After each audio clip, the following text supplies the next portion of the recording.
All right, I've been making a number of these cutting boards here, and just wanted to kind of share some of my experience surrounding the juice groove here. So juice groove is a popular option for a lot of people, especially when they're cutting meats and stuff like that. So make one side with the juice groove, one side without. This one's been oiled, still needs to be waxed, but getting ready to go. So there's a number of jigs you can use out there that comprise of adjustable arms to make, you can open and close it. I made this one with some things I had from my shop. A few of these little knobs here from Amazon. I'll post a link there in the comments.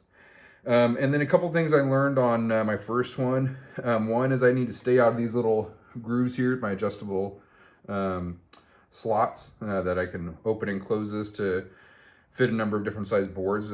It then I wasn't able to press away all against the board, so just made these little risers. I put one on each side here, and then for me, I use a little trim router here, and for that I need about a 2-inch or an inch gap from the board, so that way then the groove is about an inch in. So I have these little 1x1s that I put in there, and then from there go ahead and put in the board that's already squared up and ready to go. So I just go ahead and close all these in and tighten.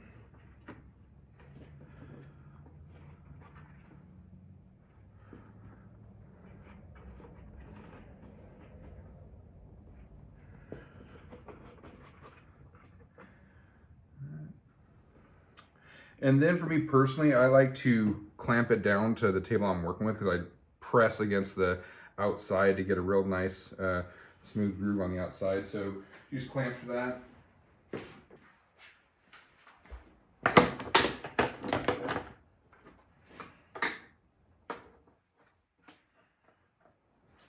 Make sure not to put them inside here, because that'll interfere with your router if you're going around the edges there. So I just kind of stick them along the edges, make sure that the jig stays secure,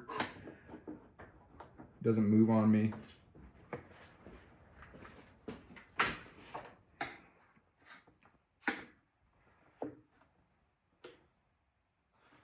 All right, so now board's in here, won't move around, okay? On my router here, I use a little juice groove bit. Show you what that looks like here. So looks like a little just a curved bit there. You don't want to go the whole length. I usually make a couple of passes, about half depth and then full depth. All right. And then also one thing, keep this, I don't have a fully round one, except it's bigger. So one side's flat here, one side's curved. I tend to make sure my curved side's always against, and it makes it really easy when I come into the corner, and I'll make a nice smooth corner. So as I go around, I rotate it. And I always go clockwise as well. The first time I did this, I went counterclockwise and started to climb on me and drift a little bit. So it had a pretty unique juice groove on my first one. So a couple little things I learned there. All right. And then always start in the corner, it's best.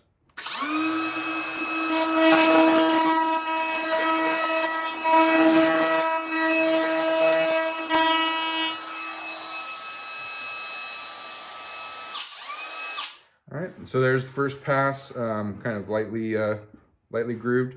So I'll go ahead now and make a second pass, slightly deeper. So it gets a little bit more in there. All right.